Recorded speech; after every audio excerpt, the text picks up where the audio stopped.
इस समय जब आप जी न्यूज देख रहे हैं तब देश की 20 राजनीतिक पार्टियां मिलकर कल सुबह आपका जीवन अस्त व्यस्त करने की पूरी तैयारी में है। कैसी होगी आपकी कल की सुबह, इसका अंदाजा आपको इस बात से लग जाएगा कि इस भारत बंद को 8 राज्यों की सरकारों का समर्थन मिल चुका है। हालांकि व्यापारियों और ट्रांसपोर्ट एसोसिएशंस ने यह कहा है कि कल दिल्ली और देश भर में बाजार खुले रहेंगे और ट्रांसपोर्ट बंद में शामिल नहीं होगा।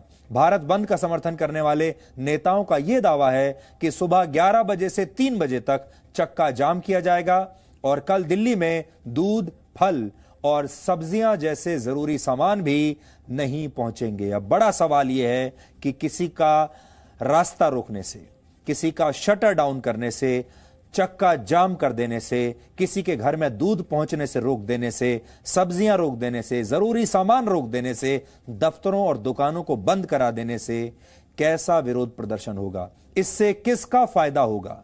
इससे किसानों का भी क्या फायदा होगा? वर्ष 2020 में ज्यादातर समय भारत में ऐसे ही लॉकडाउन ही तो रहा था। आपको याद होगा पूरा 2020 हमारा ऐसे ही बंद में निकल गया, लॉकडाउन में निकल गया और तब लोग इसी लॉकडाउन का विरोध कर रहे थे, कह रहे थे कि सब कुछ खोल दीजिए क्योंकि अर्थव्यवस्था का क्या होगा, इकोनॉमी का क्या होगा। इसके बाद भी विपक्षी पार्टियों ने इस बंद का समर्थन किया है। कांग्रेस ने भारत बंद का समर्थन किया है, इसलिए जिन राज्यों में कांग्रेस की सरकारें हैं या कांग्रेस के समर्थन वाली सरकारें हैं वहां इस भारत बंद का प्रभाव ज्यादा दिखाई दे सकता है। इसलिए आप लोग जहां भी रहते हैं उसके हिसाब से तैयारी करके रखिए। इसका मतलब है महाराष्ट्र, पंजाब, राजस्थान, छत्तीसगढ़ और झारखंड में वहां की सरकारें इस बंद को पूरी तरह सफल बनाने की कोशिश करेंगी और ये कोशिश करेंगी कि आप तक जरूरी सामान ना पहुंचे, सड़कें बंद रहें, बाजार बंद रहें। आम आदमी पार्टी भी भारत बंद का समर्थन कर रही है, यानी कल दिल्ली वालों की मुश्किलें भी बढ़ सकती हैं। दिल्ली में ऑटो रिक्शाओं की एक बड़ी यूनियन भारत बंद में शामिल नहीं हो रही है। हालांकि कुछ ऑटो रिक्शा यूनियंस और टैक्सी यूनियंस इस भारत बंद का समर्थन भी कर रही हैं। इसमें mobile apps based taxi services भी शामिल हैं। यानी अगर आप दिल्ली या आसपास के इलाकों में रहते हैं और आप mobile apps based taxi services लेते हैं तो कल आपको कहीं आने जाने में परेशानी हो सकती है। लोगों पर भारत बंद का असर ना हो, इसके लिए दिल्ली पुलिस ने तैयारियां की हैं। कोई भी व्यक्ति अगर जबरदस्ती बंद कराने या हिंसा फैलाने की कोशिश करेगा तो कानूनी कार्रवाई होगी। समाजवादी पार्टी और बहुजन समाज पार्टी भी भारत बंद के पक्ष में है, इसलिए उत्तर प्रदेश में भी इसका असर हो सकता है।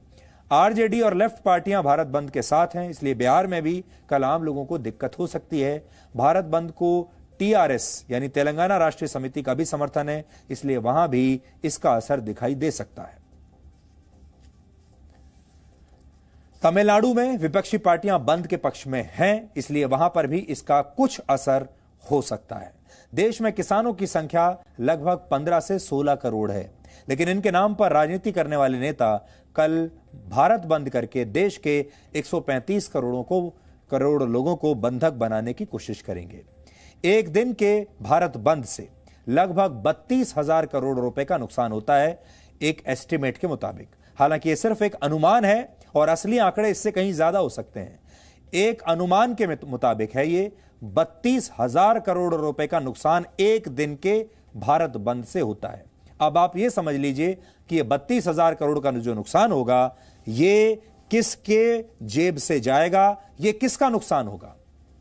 आप ये मत समझिए कि आपके ऊपर बंद का कोई असर नहीं होगा, क्योंकि देश के 32,000 करोड़ रुपए के नुकसान में आपका नुकसान भी शामिल है, इसमें आपका शेयर भी है।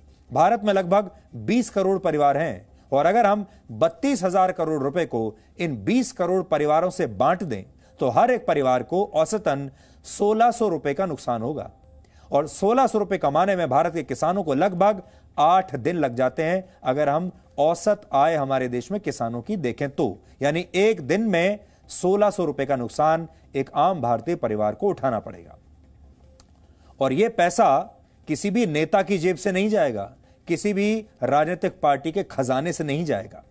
हालांकि यहां सवाल यह भी है कि 21वीं सदी में विरोध के लिए पुराने जमाने के यानी अंग्रेजों के जमाने वाले तरीके क्यों अपनाए जा रहे हैं। इस समय देश में शारीरिक नहीं बौद्धिक प्रदर्शनों की जरूरत है। चिट्ठी और टेलीग्राम के युग से हम व्हाट्सएप के युग में आ चुके हैं, फेसबुक के युग में आ चुके हैं और हम डिजिटल युग में आ चुके हैं। आज के इस डिजिटल युग में सोशल मीडिया की मदद से आंदोलन के लिए समर्थन आसानी से जुटाया जा सकता है, लेकिन राजनीतिक पार्टियों के प्रदर्शन का तरीका अब भी वही पुराना है। पार्टियां चाहें तो किसी समस्या का हल बताकर और इसका विकल्प लाकर भी विरोध कर सकती हैं। हालांकि देश में विरोध के सकारात्मक तरीका का इस्तेमाल किया नहीं जाता। यहां बड़ी बात यह है, जिसको आज हम आपके सामने लाना चाहते हैं, कि अपनी मांग मनवाने के लिए कुछ भी बंद करने की क्या जरूरत है। अपनी मांगों को मनवाने के लिए कुछ भी ब्लॉक करने की क्या जरूरत है। मांगों को मनवाने के लिए कुछ भी ठप करने की क्या जरूरत है। बाजारों को बंद करने की, दफ्तरों को बंद करने की, दूध सब्जियां बंद करने की क्या जरूरत है। क्या इसके अलावा कोई और तरीका नहीं है? क्योंकि ये नकारात्मक प्रदर्शन है। भारत बंद और इस तरह के प्रदर्शनों की शुरुआत स्वतंत्रता आंदोलन से हुई थी। महात्मा गांधी ने ब्रिटिश सरकार के खिलाफ आंदोलन किया था और भारत बंद को एक राजनीतिक हथियार की तरह इस्तेमाल किया था। हालांकि तब हमारा देश गुलाम था और तब अंग्रेजों का विरोध करने के लिए इस तरह के आंदोलन किए जाते थे। असहयोग आंदोलन किया जाता था क्योंकि तब हम गुलाम थे और एक विदेशी ताकत हम पर राज कर रही थी। हम उस विदेशी ताकत को चोट पहुंचाना चाहते थे। हम चाहते थे वो यहां से भाग जाए, इसलिए उनका नुकसान करते थे। लेकिन अब अंग्रेज जा चुके हैं। गांधी जी ने वर्षों पहले जो आंदोलन किया था वो आज के डिजिटल युग में अब बदल चुका होता। अगर आज महात्मा गांधी जिंदा होते तो शायद वो भी लोगों को भारत बंद करने की सलाह कभी नहीं देते। वैसे भी आज के डिजिटल युग में भारत बंद कराना लगभग असंभव है, क्योंकि अगर बाजार बंद भी हो जाएं, दफ्तर बंद भी हो जाएं, तब भी इंटरनेट की मदद से डिजिटल प्लेटफॉर्म्स पर शॉपिंग चलती रहती है। ऑफिस बंद हो जाएं तो वर्क फ्रॉम होम चलता रहता है, और स्कूल बंद हो जाएं तो क्लासेस ऑनलाइन चलती रहती हैं। हर चीज ऑनलाइन हो सकती है। इसलिए जो लोग आज ये सोचते हैं कि वो भारत बंद कर देंगे, उन्हें बहुत बड़ी गलतफहमी है।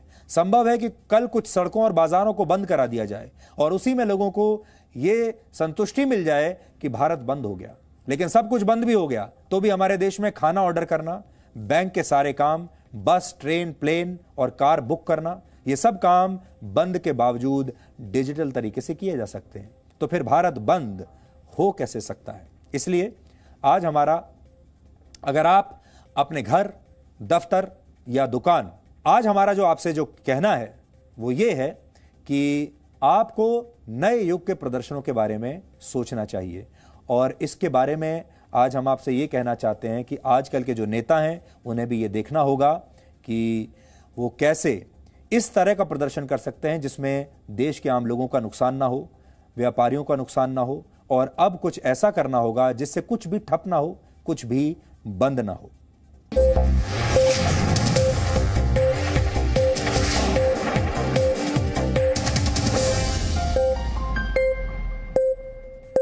Presenting B News app, available on Google Play and App Store. Download it now.